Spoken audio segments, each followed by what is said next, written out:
Alright everyone, and welcome back to another episode of the F123 Fantasy Liveries series. Today, as you can see on screen, we have an Audi Fantasy Livery. It's sort of based on, obviously it's the Alfa Romeo, should I say Kick Sauber, as they ridiculously decided to rename themselves earlier. You haven't seen that? Yeah, just call, I think everyone is going to be calling them Sauber. Yeah. To be honest, I want to do a bit more with this car and have like slithers of, red on the rear wing. I tried that, didn't work, so I'm restricted by the paint file as well. The Bosch logo also needs a little bit of work on the front wing. It's a little bit too large there. Apologies about that. That's the only thing I can really change with change about this car, because I'm restricted, as I say, by the Alfa/Sauber sashi there.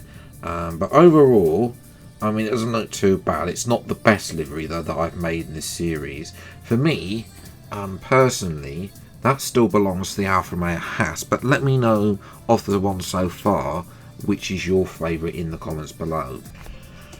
Now, I've also made some other changes, most notably to the Ferrari. Don't know, this livery may only be in this episode, because, of course, in the latest batch, which I haven't looked at yet, this livery is being removed, of course, and I don't know whether or not I'm able to keep it.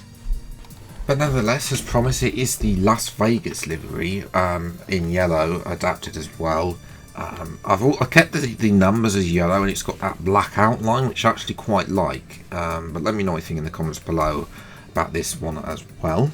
And the other livery to have a change is the McLaren, a less chrome. Obviously I've redone the chrome logo, so it's all black now, and I've added Monster Energy in place where the chrome logo was. Because obviously that is a new partnership. Monster won't be on the car next year, but I might, just a little bit fancy there as well. I've made a few changes to some of the other liveries, like the Mercedes, the Aston Martin, but they're only sort of minor changes, so the majority of it is still the same. It's just been a little refresh there as well. As we arrive then here for the Belgian Grand Prix, it's raining here at Spa, so that's not going to be great. Obviously there is no F race in Germany, which, whether or not they're going to get Hockenheim or the Nürburgring back on the calendar is unknown, but it isn't going to rain for too long, so it's going to be a majority dry race, so we should be better the second half of the season, just adding maybe the wings up one on the front. Other than that, it's only light rain, it's not really heavy, so we should still be able to make positions forward. The game was put sadly down in P18, which is where the Alfa Romeo was, of course, with the two Alfa Tauris on the back row. Really, it's 5 lights for the Belgian Grand Prix, and away we go. And it's an okay start, better than the Alfa Tauris, who their car's much better in real life than it is in the game. Can we have a look down the inside of at least about 6 cars there? Both Williams as well, and the Golf Williams. There's the Alfa Romeo Haas I was talking about as well, and they made contact with one of the Williams there, who's Logan Sargent as well, who is AI, of course, is very erratic as well, I would point out, as you see in my Monaco career mode episode. But we are able to hold on to Sargent, who keeps ahead of his teammate. Lance Stroll, though, he's made a good start. He's up to 3rd, but he's now starting to hold a few people up. As I think it's Perez and Leclerc are the two that are running away as well. Verstappen, the Grand Prix mode doesn't tend to put this. A double dive bomb. Can we get it done? Yes, we can. Almost narrowly avoiding for the back of Fernando Alonso. We're ahead of Ocon, they're ahead of Magnussen. Here's a replay. We were always going to get Magnussen down the inside here, but they couldn't get the cars stopped in front of the Lotus of Esteban Ocon there. We can indeed get it stopped just in time to make that move.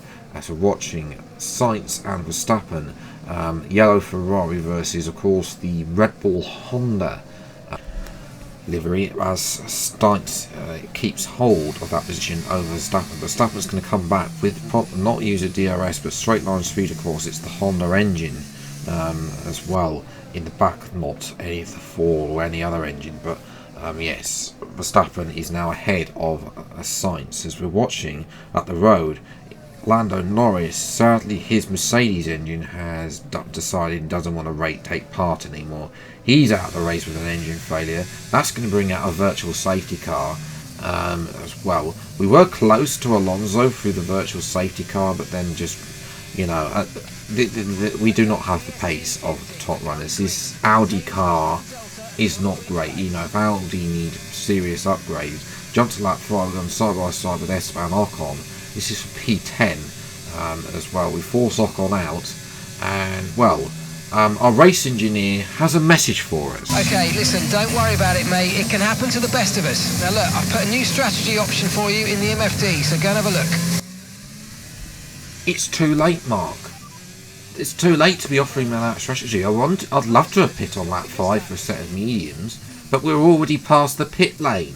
It's like being in part Ferrari, and it's completely dry there now. As we come into the pits, the tyres are really gone off. I forgot how terrible the tyre on this Alfa / Sauber / Audi is as well. We come into the pits then. I think that's Piastri and Verstappen also going the extra lap as well. Mediums to the end should comfortably, hopefully take us to the end. You never know. So we get held there for Magnussen and one of the Williams. I think that's Albon as well. Those two fighting for positions. As Sargent is out on the hard tyres, we should hopefully get in front of him. Bit of a snapper oversteer there. But Fernando Alonso has the lead because he's decided he doesn't want to come in. You can see how dry it is now. He's the only man not on slick tyres now. But he will have to come in eventually. He will come in eventually, and we'll lose a position. So Leclerc will lead then from Hamilton, and then Perez has been jumped by Hamilton in the pit phase. As there goes Verstappen overtaking Stroll. So Stroll has lost out in the pit phase.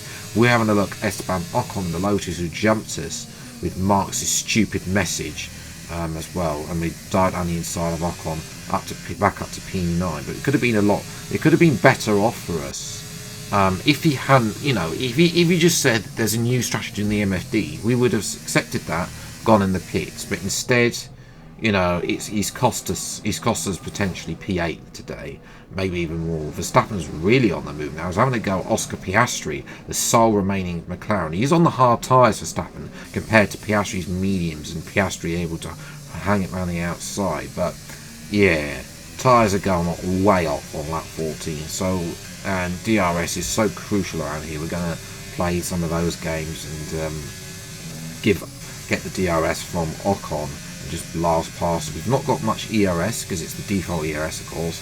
As well as we go, Ocon partly forcing us onto the grass there, not wanting to give us the space. We're just going to blast past anyway, and up to P9. Doing the same on the final lap as well. Ocon reluctantly to give us the space because he knows he doesn't want to give us onto the racing line for that braking point. We are going to hold on just about in the end then from Esteban Ocon. The tyres are horrendous, almost 50% there. Charles Leclerc goes on to win the race comfortably. We'll come home to P9, which could have been a lot better if it wasn't for Mark. If he didn't stop whistling on about it, I'm going to say this now. Bring back Jeff, please, for F124, because Mark Priestley is worse than Jeff. I'll be happy. I think anyone can be happy to getting P9 from P18 in this terrible car. The Lotuses, they're better cars. They're like the Lotus Alonso having a shocker. That's not scoring there. Our teammate did finish P16 in the end, but jumped by Ricciardo as well. So, yes, annoyingly, it could have been a lot more. I don't know if we would have actually caught up to Stroll or not, because the tyre wear was horrendous again as well. So, yeah, if you haven't enjoyed, though, this livery and this video, leave a like, subscribe if you're new to the channel, see plenty more F123 Fantasy Liveries. We'll hope for a better result next week when we finally drive the Stealth McLaren livery. So that is to follow. Make sure you get subscribed and turn on the notification button to not miss that video as well. And until the next video then, I'll see you next time. Take care, enjoy your day, and goodbye.